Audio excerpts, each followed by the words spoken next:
recording? Yeah, still got about a minute. Did you get recording on your end? I am recording. Um, okay. Yeah. Well, I have 5:30, and Okay, so let's get started. Maybe let's the go others ahead and will get started. join. First of all, I want to thank everybody for being flexible and postponing the meeting. I know I had a couple who said that once we changed it to tonight, they were not be able to attend because of conflicts and some things going on at their schools. So the agenda that we were going to do last week, we just moved down to week 5, and we're going to follow this agenda. Um, First of Hmm. all, I want to just remind you when assignment 2 came in, um, there were a lot of APA checklist errors. And so I want to pull that up. Don't forget you have this. And so Dr. before, Revis, may I say something to my class before you show that? sure. I was back and forth with them, and guys, you've done nothing wrong. Just know that. You've done nothing wrong when you edited it, you edited it the way I told you to.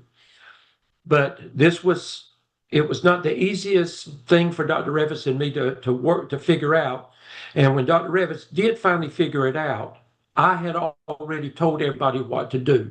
So once she shows you with the appendices the correct thing, there's only one thing that you'll have to go back and do differently for me. And you don't have to send it to me. You just go back in and edit your work. And I will tell you, you know where I told you that italicized word to align it to the left? Remember that? My students, she'll show you.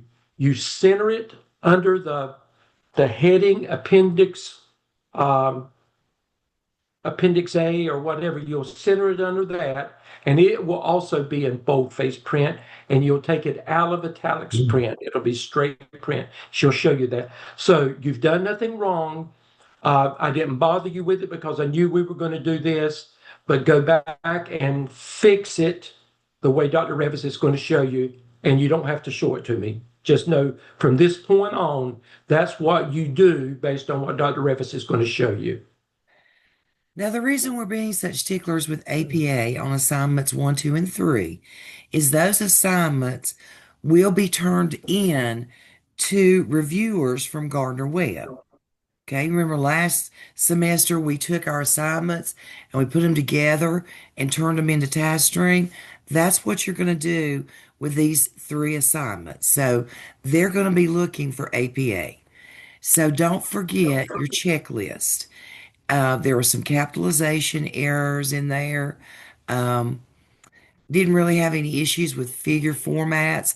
Some of you chose to leave your figures in the narrative, and that's fine. You'll just know that when you get ready to extract that information from the assignments to put in NCPPA, you'll have to take those figures out. There were some issues with in-text citations. Remember, we only put the author's last name and year and page number if required. Again, it's required if it's a direct quote. And those are two kind, the narrative and then the parenthetical. Somebody, I may have deleted this. Pull this back up. Um, The other thing that I wanted to talk with you about would be your appendices formatting. Each entry begins on a new page. Now, we never talked to you about appendices. So, Appendix A is going to appear by itself. Appendix A is in bold center. And instead of this being like the title of a figure, this becomes your title of your appendix entry. And it is also bold and center. Then your figure is left justified. But in the body of the text, be sure you reference it or call it out with see Appendix A. So some Dr. of you, Revis, go back up to under Appendix A, Show them that again. This class, my students, this is what I was talking about. I told you to put that in italics print, align it to the left. Um, but that's what you take that, what I told you to align to the left, you take it out of italics print, you center it under Appendix A, and you boldface it. That's the changes you need to go back and make. Okay. So, you've got one more assignment that you've got to make sure you do your APA on. I would make sure that it's APA format even with my NCPPA stuff. I wouldn't make any differentiation between the two. Me neither. But, at least you've got that. You always, always need to try to go back and look at your checklist before you turn something in. Christy, Hi, so I have appendix 1, 2, 3, 4, 5. Does it need to be A, B, right, C? I was going to tell you when you and I talked, Mhm. I thought about it afterwards. It changed the one to an A, the Okay, two to a B. and Yeah, then that entire uh, little section that tells what the figure is, does that need right. to? So Dr. Revis's were capitalized. Do we need to capitalize this like a heading or not? Does that make sense? If So it's article if it's data is all if capitalized. it's make it a heading, Christy, and if you've got uh, too many words there describing what a figure would have been, just make it a heading and don't have all those words and just make it a heading and put it boldface in the center like that. Okay? All right. Okay.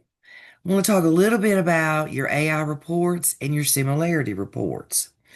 I sent at least three back because your AI reports were too high. What is too high? Anything over about 22 to 25% is too high. And I think the quick fix, and I even generated those reports. If you were one of those three, I generated your reports. And I think the quick fix is you probably need to put it as quoted text.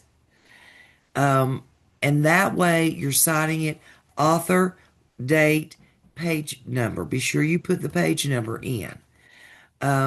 If you have anything other than that, boy, it is hard to go back and re-summarize. So your AI report picks up if you've got huge chunks of text that read differently, have a different ebb and flow, different vocabulary than you previously have used, it'll pick it up. So if you have any questions, if you're one of those three, reach out to me. I sent you the report back and said you're going to have to redo this. And you'll Dr. have to Revis, upload it go again. ahead. And you'll have to upload it again into Turnitin. Dr. Revis, I didn't send it back. I graded it and I put a note in there. I had several. And mine ranged from 100% AI all the way down to like 30% AI. I had several. Now, what Dr. Revis just said, you're going to have to go back and do something. Hmm.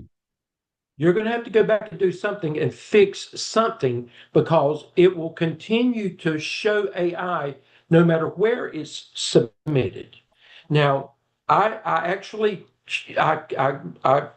copied and pasted what that AI summary said. And most of them, it said that it possibly was generated from a large manual, and that manual could have been AI generated, and you worked from an AI generated manual, which was going to continue to show it. But it goes back. If Dr. Revis said, if you put your information in quotes and cite it, is that right? What you said, Dr. Revis? Cite it and put a page number. Be sure you put a And page number. that, and that should take care of it. Now, uh, And if, I'll be glad to look at it again. Um, you know, And Dr. uh, Stedman, what I had to do on some of mine, even the reference citations were flagged, which it shouldn't be. I had to go in and clear those flags or exclude those matches for AI. And once I did that, some of yours came down. It's just a tricky business that we're in. Um, be but sure you are not using Grammarly to do anything other than check your grammar. I don't know why you would use it because your spell check usually catches that stuff anyway. But but and Dr. Everett, we're not accusing you of anything. It is what it is. The report shows that there is something AI generated somewhere. You may not even have any knowledge of what, but you've got to figure it out. right. And Dr. Revis works with doctoral students, so she is very, very familiar with, with the AI. You know, you've got to make it. You've got to figure it out somehow. Jennifer? Jennifer. Yes, so one of my issues on the Turnitin too was I didn't quote accurately one of my citations. I would like to turn that in again. How do I do that? Or I will have to go in. Will it not accept another submission? Is that what you're It okay? won't. I'll have to go in and make another submission. Okay, Okay. thank you. To AI. And if any of my students that I sent back, you, we do that, you need to communicate with me so I can go in and take care of it as well. If you didn't hear from me, that means you're okay. That means your report came back with no flags. Your AI was okay. But if you did hear from me, you really need to look at it. And if you need to talk to me about it, schedule a time and we'll talk about it. Okay? And Dr. Stedman, I was thinking that maybe in the next couple of days, I'll do a video. And I'm wondering, Jennifer, would you mind if I use your work as an example? Sure, that's fine. Just no judgment. Yeah, if you don't mind, to show how to clear that up because um, it was some of your fixes are going to be pretty easy, I think. Okay. But I'll try to do a video about both the Turnitin report, the similarity report, and the AI report. Okay. And That's that way good. it can guide you a little bit about how to clear up some of those issues. And we will work with you as well as you're going through that process. All right. Dr. Stedman, are you ready to talk about assignment 3? Okay. I will, but that's not what you told me to Oh, do. okay. I'll do assignment 3 then. I couldn't remember. Okay. So this is your last assignment that you're going to have to do outside of your NCPPA work. It's part of what you're doing, but this is the last one you're going to have to write up, and this is going to be part of what you turn in to TaskStream. So this is where you're going to do your community of practice selection and organizational meeting. Now, I'm not going to go through and read all of this, but I'm going to go to the rubric right quick. Okay. So, first of all, you clearly and concisely describe the meeting about your new community of practice with your school administrator to seek approval and input. So you're going to go to the administrator with suggestions of who you want to be on your PLC or community of practice and get his or her approval. You have to tell why these members have been selected. You have to talk about their qualifications and their contributions that they bring to the table. You have to somewhere in your narrative talk about the vision of your community of practice. You have to somewhere talk about the community of practice that's currently in place in your school. And of course, you talked about that in assignment 2 as well. Just a brief reminder. And that what you're going to use in NCPPA Task 2. You've already done that once. Just do it again.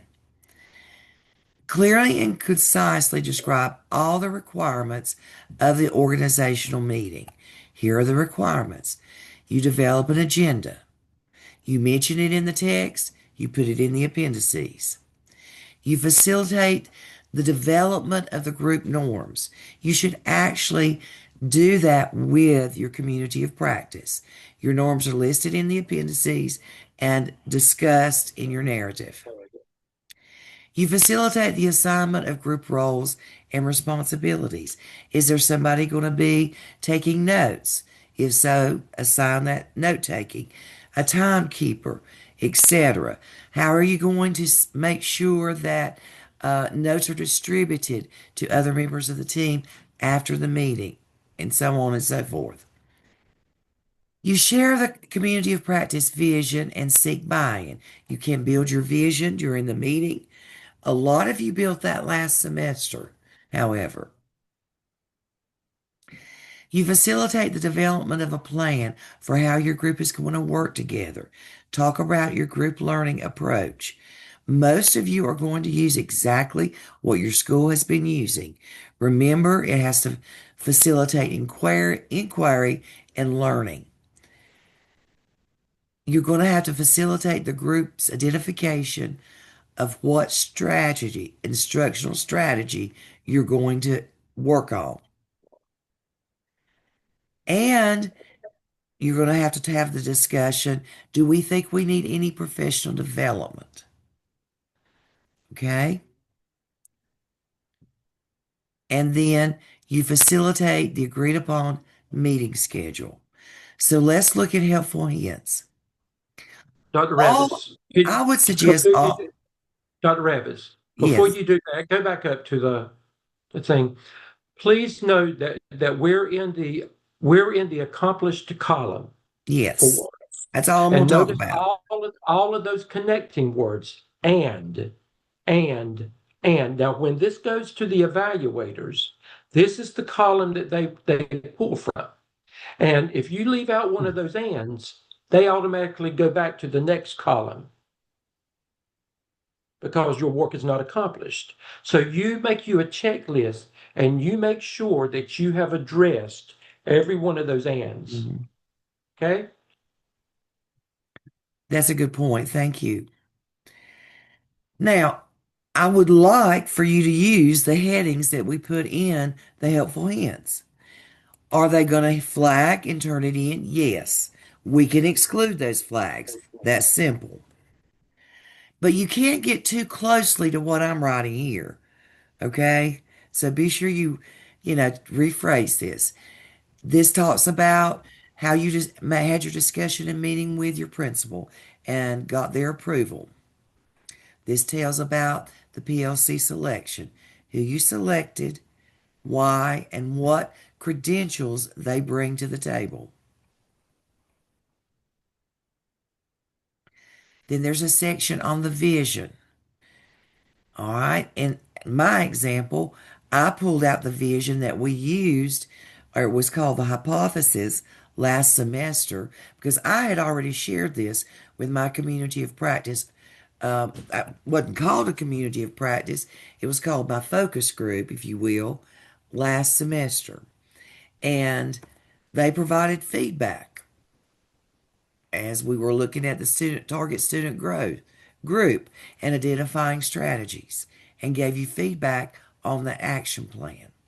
So you're gonna bring to life this action plan, but not all of it. You pick one instructional strategy at a time for your community of practice to work on. Now, my community of practice, I worked on DeForest stuff. This is DeForest work. It's over 40 words, so I put it in block text, and lo and behold, there is a page number. I know that this is directly from his work.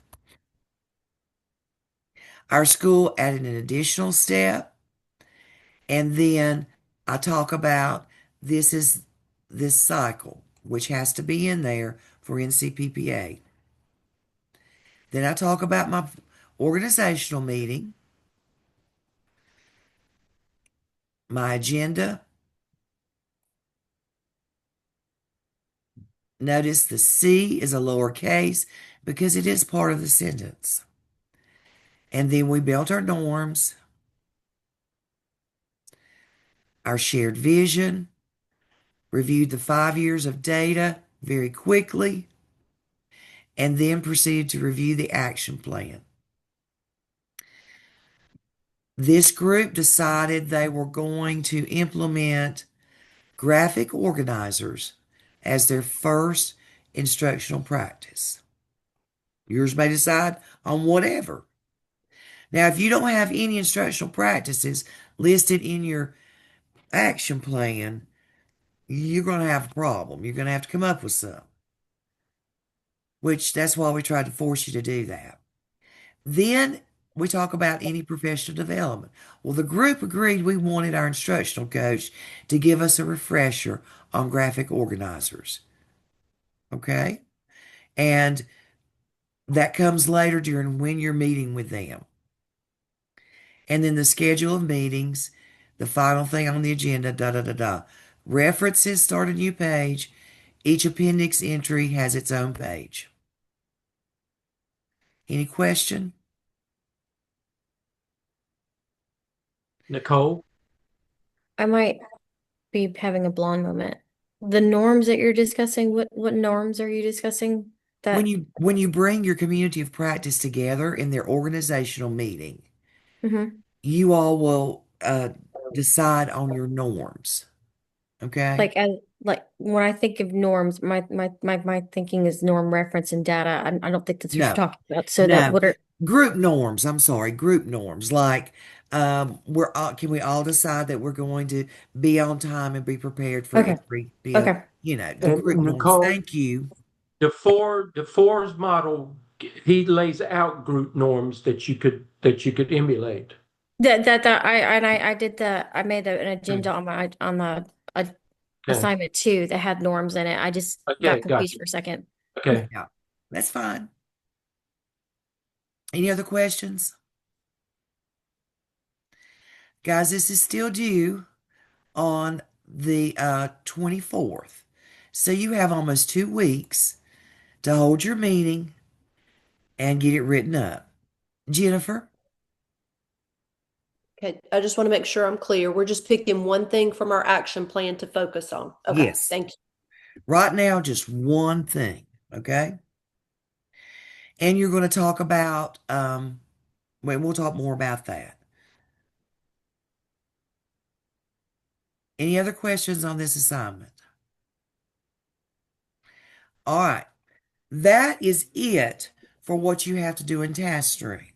Now we're changing gears and we're going to talk about the work of the community of practice as it relates to NCPPA Task 2.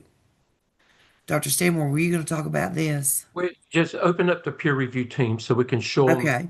who they're going to be. We told you that we were going to combine and have to make some changes. But you'll find this in your Blackboard shell as well. But these are the teams. We needed enough people that there could be conversation, and you will work it out when you meet with your teams. You will work it out when, you know, y'all can decide, you can come together, all of you. You can still communicate, one may not be communicate with another person, but y'all will decide who does whom, and the reviews, but you work it out, as a team. you probably need to come to a consensus as a, maybe a a person that will choose to be the group leader that will, keep everything going and on schedule. You may want to decide that as well. But for Dr. Revis's group, you see her three teams, and for my class, you see my three teams. If we've omitted anybody by mistake, let us know, and we'll put you on a team. Some have Now, what do 5 you, people, some have 4 people. yeah. Now, when do you use these teams? These are teams you can peer review assignment 3 if you want to. It always helps to have another set of eyes. And it always helps for that other set of eyes to be someone who is knowledgeable about the assignment and APA. So, team 1, Jennifer may decide she's going to be the team leader and reach out to you guys and say, um, do we just want to let me review Rosalind's and Katie and Hannah review each other? That's fine.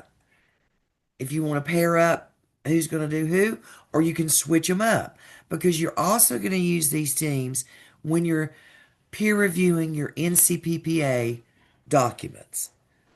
Okay? And Dr. Revis, when you've got teams of 5, you'll have to be a little more creative with your reviewing.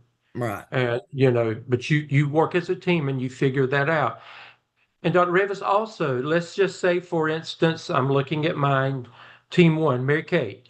Mary Kate has a problem or something she can't figure out. Well, she may say, okay, well, Nicole's on my team. I'm going to reach out to Nicole, or it could be anybody else. Same thing, Nicole could say, I'm going to reach out to Amanda about something. But, use each other, help each other out, instead of just sitting there and worrying about something. Share each other's phone numbers and ways that you can communicate with each other. And sometimes what you can't see, the other person can see immediately and save you a lot of time. Good point. All right. So let's first go into the work of NCPPA Task 2. Guys, this whole task is about how you are supporting and facilitating the growth of teachers. Okay? You want to take this, Dr. Stammen, or you want me to do it? Go ahead, and I'll just add Okay. in as I need to. So, first thing you do, we're going to decide on instructional strategies. You'll do one strategy at a time. You determine how you're going to monitor the effectiveness of the implementation of these strategies. You'll determine as a group. Determine what type of evidence, what kind of data are you going to collect? What kind of support are you going to provide? Now, it may not be that you are actually going to provide the support. It may be that you secure support from an instructional coach at your site. But you've got to document how you supported teachers and how you differentiated support for individual teachers over time. And in the end, you have to do a summary of the group's work over the rest of the semester and collect feedback. Now, let's look at NCPPA Task 2 Artifact 1. Here is a checklist. All right, this checklist is due March the 3rd. And this is for Task 2 Artifact 1 of NCPPA. Remember, we cannot review these.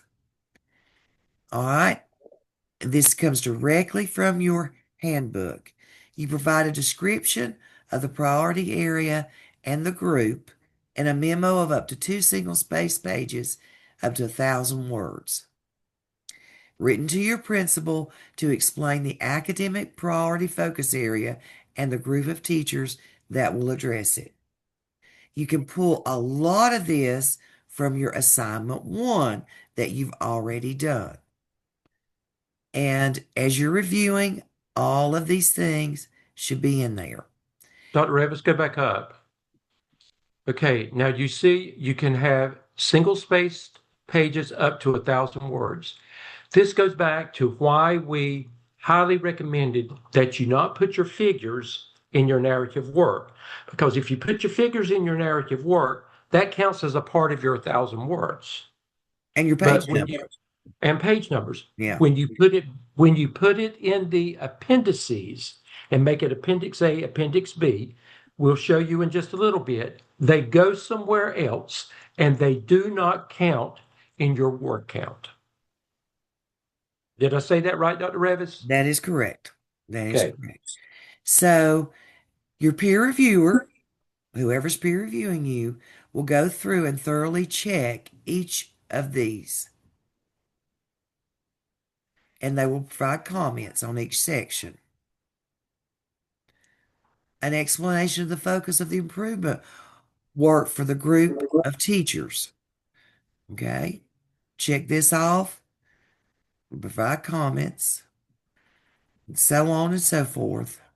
And Dr. Revis, this is no different than what you did last semester. Right. However, you should have grown to the point that when you do your comments you've learned from last semester, they should be really impactful and much more meaningful to the person whose paper you're reviewing. And we want to see those comments after each section.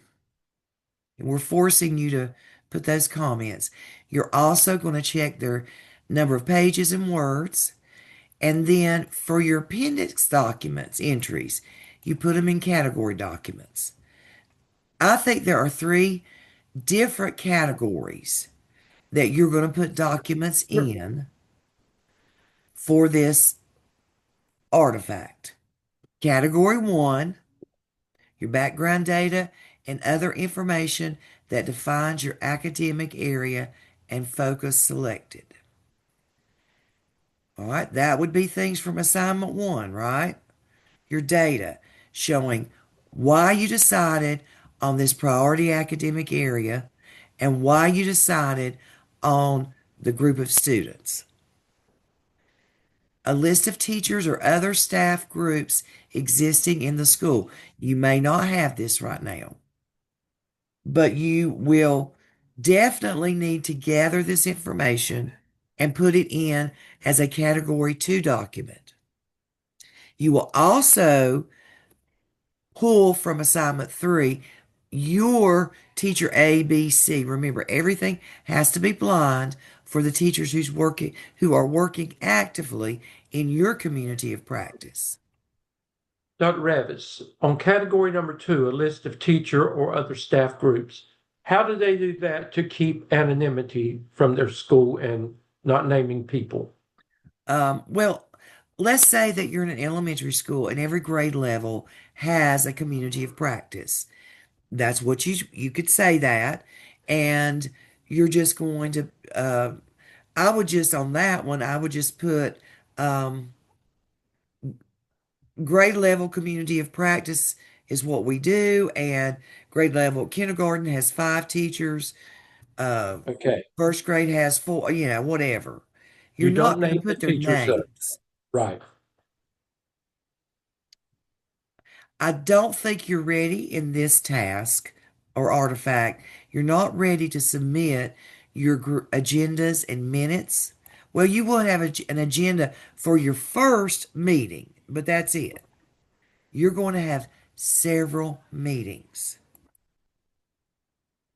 And Dr. Revis, let me say that your agendas and your minutes, these are going to be reviewed at the state level or by, from Pearson.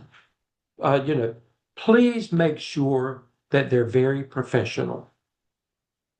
Mm-hmm. They're done. Okay. All right. So and there's where I pulled it from this page in your handbook. All right, so any question, and what I've tried to do, guys, task 2 is in blue. So in week 5, it would be great if sometime this week you would be able to hold your organizational meeting. You may have already done it last week and determine the identified strategies and begin the implementation. That's in blue. You can see each week what you need to do. Katie? For the category document 2, the list of the staff groups, is that like any staff groups in your building or only the ones that apply to this particular I assignment? think what they're wanting, and this is a think, Katie, I think what they're wanting to see is, do you have communities of practice or PLCs working around and within your school?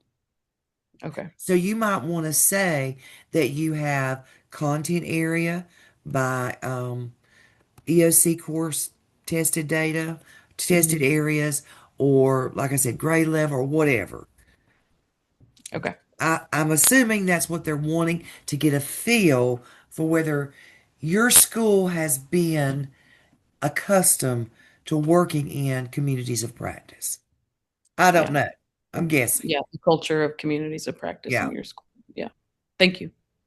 So you can see every week there's some things that you need to be doing. You don't meet with your COP every week, but pretty soon you do.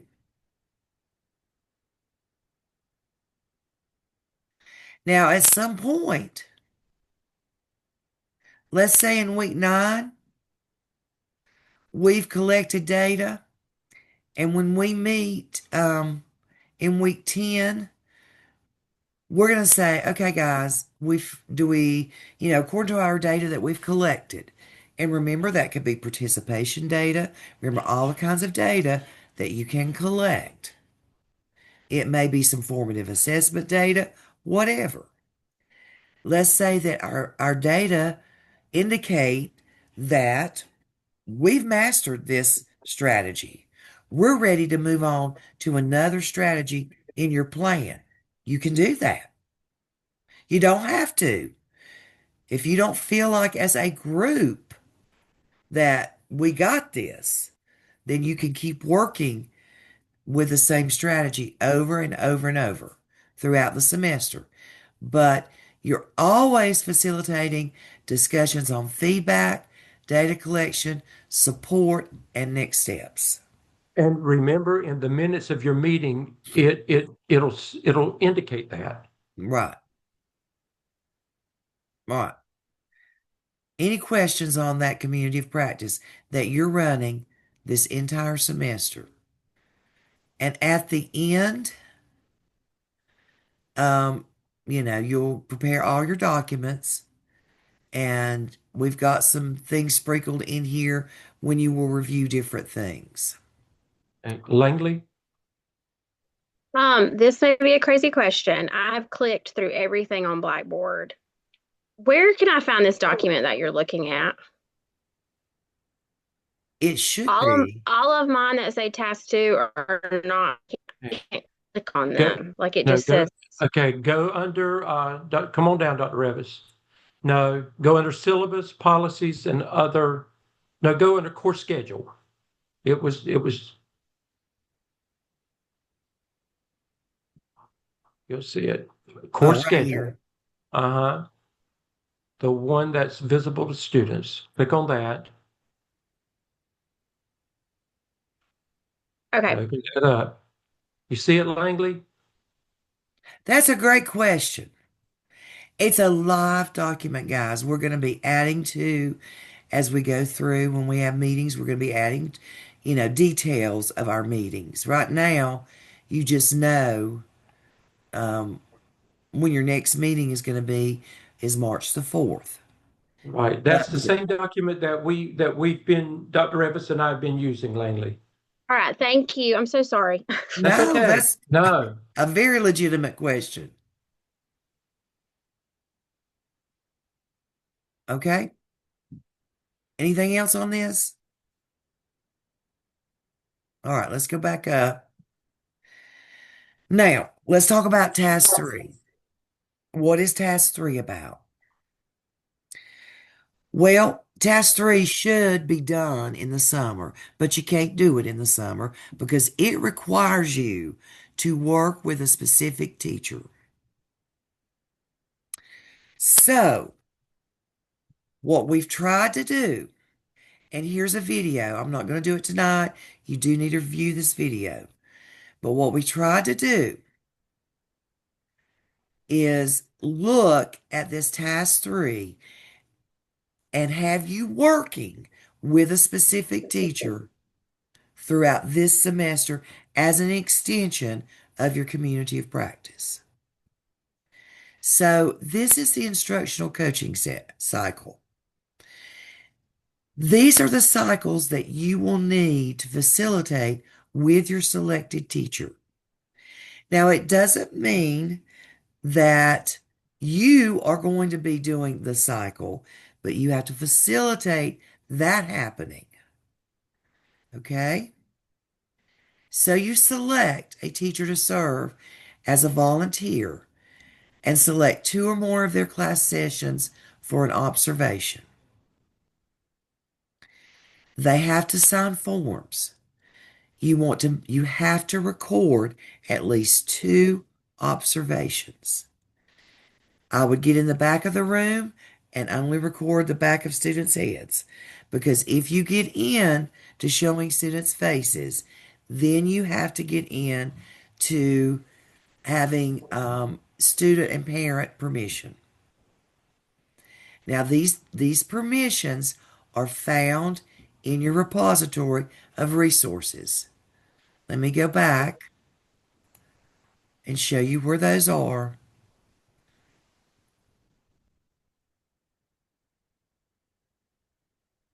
I think they're up front, aren't they? This is in your course syllabus or course shell.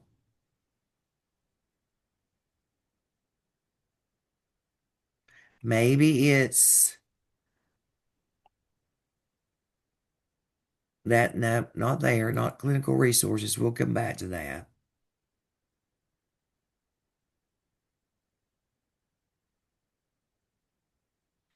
Well, Dr. Stedman, do you see them? Because I'm not. Okay, There we go, all the way to the bottom. yeah. Okay. So if you click this, you're going to see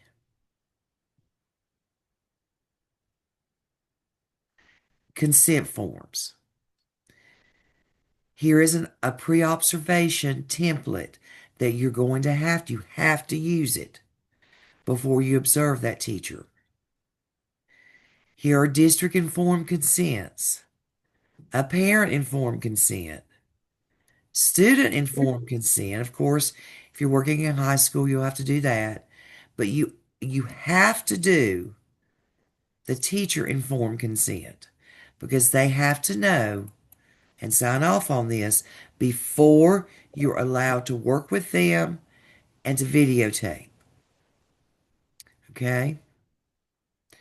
And it gives them permission, or they give you permission to videotape and to submit segments of their video, a 15-minute segment of their video. And Dr. Revis, if I remember correctly, when I read that, it's that 15 minutes, you don't go back and it's 15 minutes and you don't go back and edit it. No, you select it, You but select you it. don't edit it. Okay.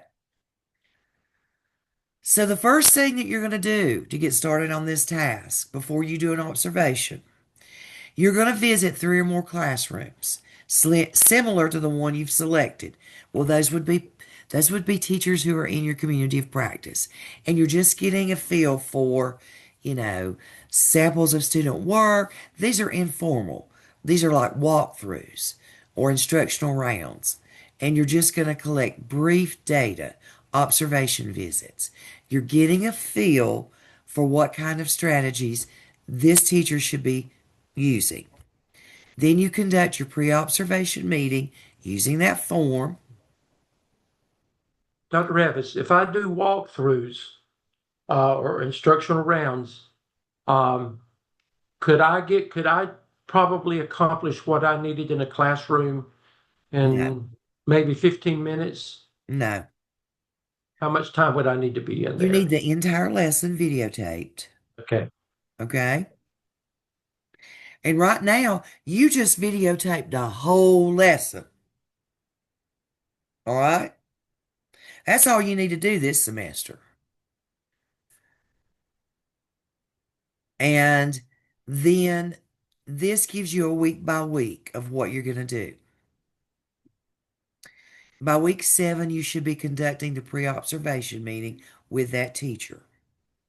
By week 8, you should be conducting the first classroom observation, recording the whole lesson. You can wait till the summer to select your 15-minute continuous segment. Just hold on to them. Week 9, you're going to go back in and assess the classroom observation and student performance data and conduct another, you're conducting your post-conference. They want to see that you've observed a class, that you have synthesized that information, and that you've conducted a meaningful post-conference. And that has to be recorded as well. The entire post-conference. They want to know that you have identified areas where you feel like the teacher's doing really well, and identify possible areas for growth, and maybe even identify possible areas that the teacher needs more coaching in. Okay? Katie Rogers and others, aren't you glad you're an assistant principal? You do this anyway. Or if you're an instructional coach. Or you're an instructional coach, you do Yeah. it anyway. So that's to your advantage. Gwen? So this is different from what we're doing with the other group for our agendas and everything. So we're picking a different teacher, not someone from that same group. I would pick one teacher from my group currently. Okay? The instructional strategy that you want that teacher to work on is the same as your community of practice. Okay? Okay. Okay? You don't want to be doing two different things. And would we count this time, since it is for task 3, into our internship hours as well? Oh, yes, ma'am. Okay, Jennifer?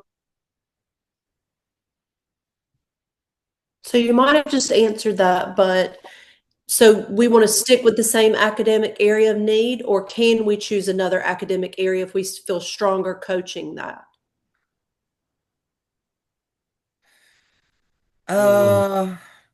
Because my academic area of need for our whole school was reading, but I feel stronger coaching someone I work with, and I'm already doing that in math. Jennifer, okay, Jennifer, you're asking me a question. I'm not 100% sure. Okay? Okay.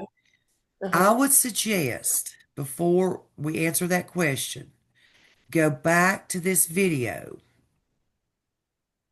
Where is that video? It's up here, right here. And this Okay. tells all about it. Okay. And Dr. Revis, we will meet with them again before they get to that point, probably, right? I would. Okay. I don't know the answer, and it's been a while since I've looked at that video. I'll just be honest. Okay. The way this is set up is those 3 tasks are going to be scored independently. Okay? So no scorer at NCPPA is going to know what you did in task 2. Right. So theoretically, that is possible, I think. It may be more work for you, but that's up to you. Ryan? Dr. Stedman, I just wanted to let you know that we don't have these documents in our course shell anywhere. Okay. I just clicked on everything. Okay. Right. Dr. Revis, you never sent me the agenda. No, you do have this. You do have this. because I looked in my shell today. And all those permission documents, Uh-huh. are Let they me, visible let to me, us? yeah, let me go back, and if not, go ahead, Dr. Revis, and let me pull mine up Okay. and check, It just okay? might be a permission thing. Right. Let me look. Thank you for letting me know though, Ryan. Thank Our, you. Dr. Stedman, our repository is at the top of the Okay. shell. Okay. Good. Okay. Look at the very top, Ryan. Nicole? So when you say instructional strategies, so when I like for instance, my specific action plan, this could probably be something I need to talk to you guys privately, but like my action plan has the fact that I really feel like we need intervention time outside of core instruction and outside of EC time for them to do small groups in the classroom and also EC, so we're kind of double dipping. Is that an instructional strategy, or are you talking about like instructional strategies like for reading, like those type of things? Well, intervention time is not an instructional strategy, okay? But if you're looking at really developing and small group instruction within the classroom, that could be. That could be very well. Like built into the master schedule where there are separate times to be able to do it inside the classroom and also EC where they're able to have small group inside and outside the classroom. Um, I'm not really sure. I'm not really sure we're connecting. I'm connecting. When I think of small group instruction in reading, I think of during my block as a first grade teacher in my block of reading time that I'm going to have small groups instruction within my class. My kids are with me, they're rotating through stations. Some of them, all of them are going to get a station with me where we're going to look on a reading strategy, but they may be doing, phonics over here in this station. They may be doing writing here in this station. They may be, but it's within my classroom with my students. Yeah, That, I might have to like talk to you guys separately about okay, the idea that I presented because I don't know if okay, I explaining it correctly. okay, sure. And somebody with an iPhone, I can't really see. Amanda, is that you? You're muted.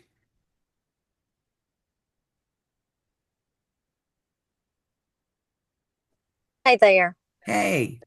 Um, and I may need to talk with you and Dr. Stedman separately, maybe after. Do you guys have time as Nicole's questions are addressed after class? Okay. Because I think it's great up into the point of, well, facilitating, supporting, that type thing. The problem I'm running into is the extra requirements of teachers that are already pressed for time, and then the 8 days of um, instruction that were missed due to weather, um, coming from my admin, and then the video of actually a teacher. So if you'll just kind of put that in the back of your Mhm. mind, those are issues that I need to help. Well, Amanda, everybody's going to have those issues of time. They just are. Because we did lose 7 to 8 instructional days. And say what you want when we do virtual learning days, at least in my district, all we're doing is saving from having to make a day up because it's not the same instruction. And we know that. Right. So, um, yeah, I think we're all kind of in that same boat. I wish I had a right answer, but we'll talk. Don't definitely. Okay, Ryan, did you find it? Is that a yes? Okay, good. Yeah, I found everything except for our schedule. Okay, except for It, this schedule. Yes, it's that. it's I Okay, don't have this specific agenda. I can't like the agenda that we have doesn't have all that stuff at the bottom of it. it it it does. I don't know where you're looking, but we'll find it. I'll help you find it. Anybody else in my class? Can you see what Dr. Revis is showing? Anybody Mine speak only up? shows, Dr. Stedman, mine only shows like the brief little part. It doesn't have the whole agenda. You may It- need to repost it, Dr. Stedman. No, I opened it up before class tonight, Okay. but I'll look at it again. I opened it up and everything was there. Okay. Yeah, mine is in there. I can see it too. Yeah. Okay. All right, we're almost out of time. As if you don't have enough to do. Guys, this is a lot of work. Now, again, if you are going to seek permission to submit task 3 by the end of spring semester, then you've got to do all this editing and you've got to get your documents done, and you're going to have to do a lot of extra work. Right now, the only thing you have to do is work with that one teacher, do 2 pre-conferences, post-conferences, and get your videos. All right? And we're going to hold them to the summer. Make sure you hold those videos in a couple good places, though. The last thing we got to talk to you about is your clinical log. Dr. Stedman? Okay, and nothing has changed.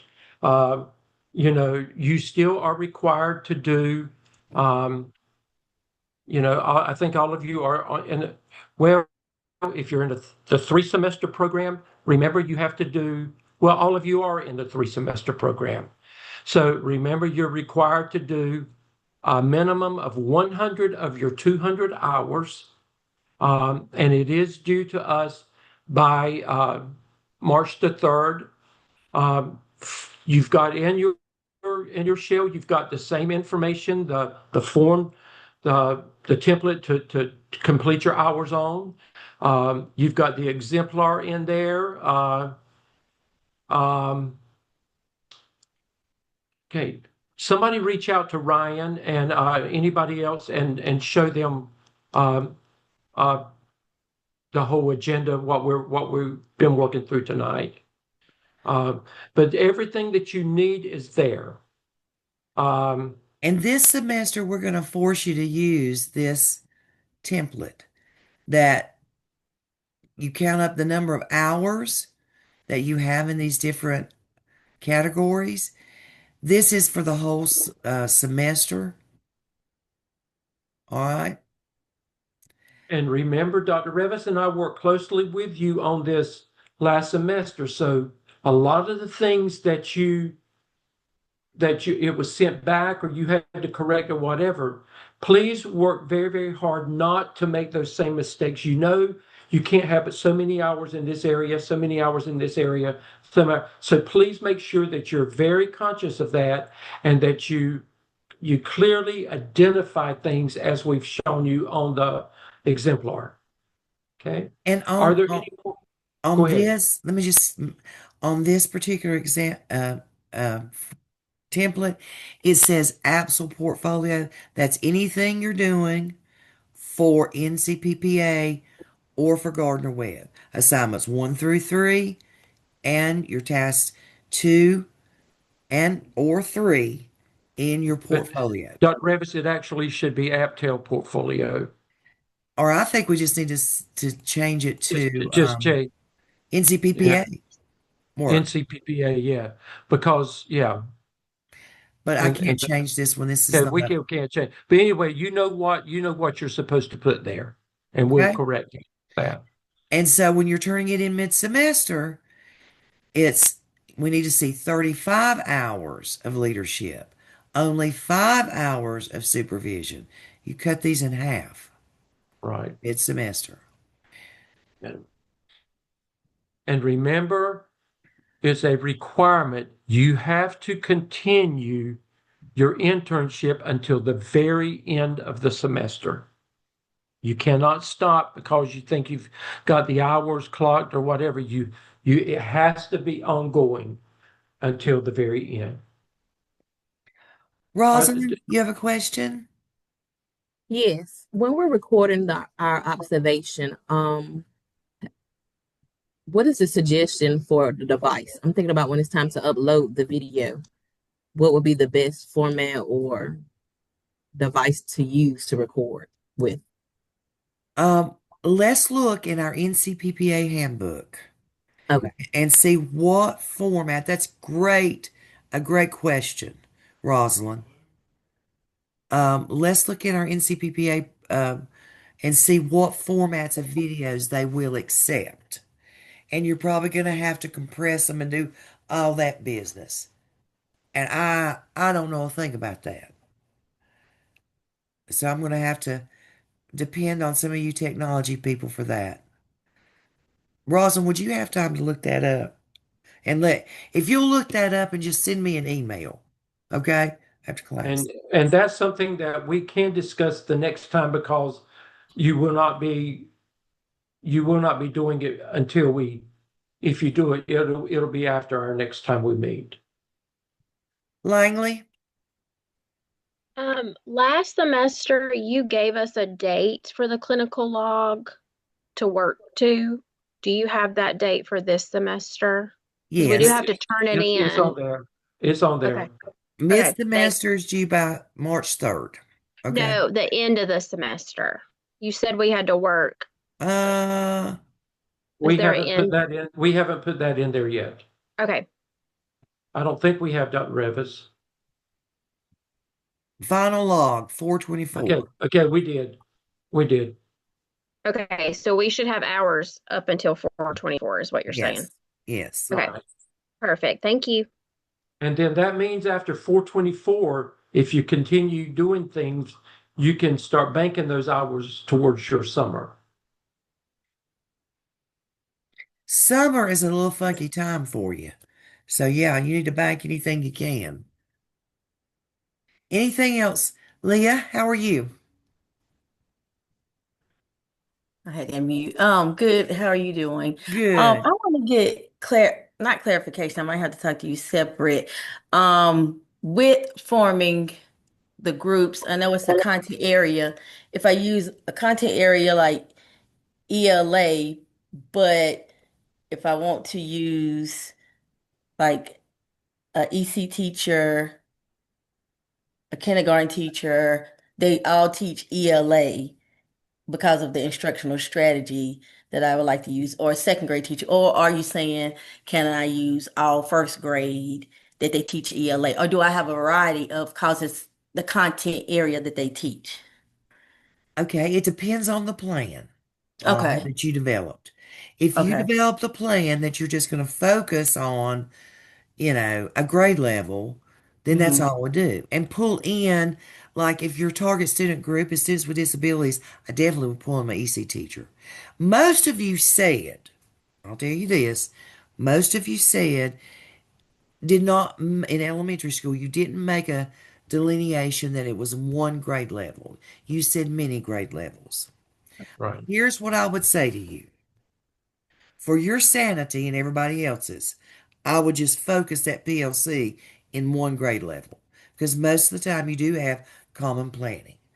If you have a structured PLC for reading across grade levels already, then do it.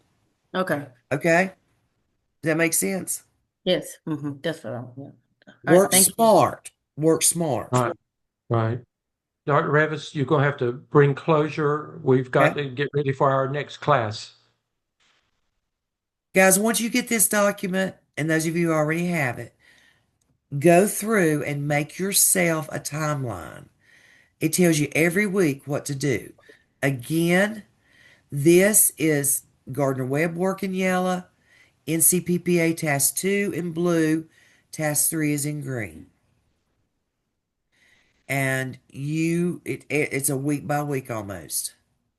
Okay, I need to find out. Ryan, did you find what you were looking for? I found all of it. Thank you. Thank you. So anybody else, reach out to somebody in your group. If you are having problems with this, reach out to somebody in your group and they'll help you find it. Okay?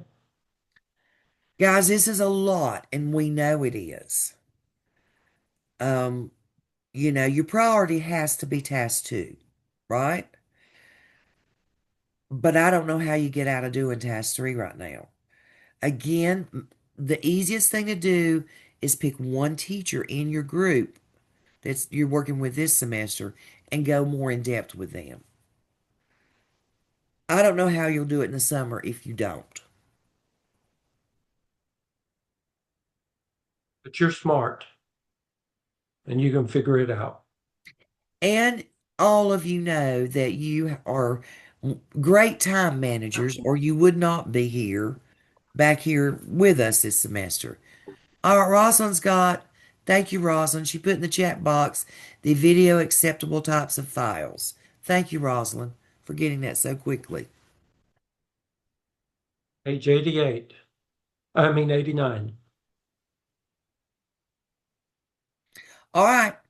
Dr. Stam and I have another class tonight. At some point, I would love to be able to hear you tell us, and we'll ask for some feedback at the end of the semester. How doable was this for you this semester? I know you've got almost like 2 separate classes, but you're again, I'll tell you this again, you're one of the sharpest classes I've ever taught and worked with. You are. So I think Dr. Sam and I are very blessed to be taking you guys through this first. Don't forget to reach out to us if we can answer any questions. If you have any specific questions, reach out to us. But we are going to sign off right now because we got to get ready for another class. If you need to talk with us about your action plan or some question, get back with us and we'll be glad to talk with you individually. Okay? Okay. Bye, everybody. Bye.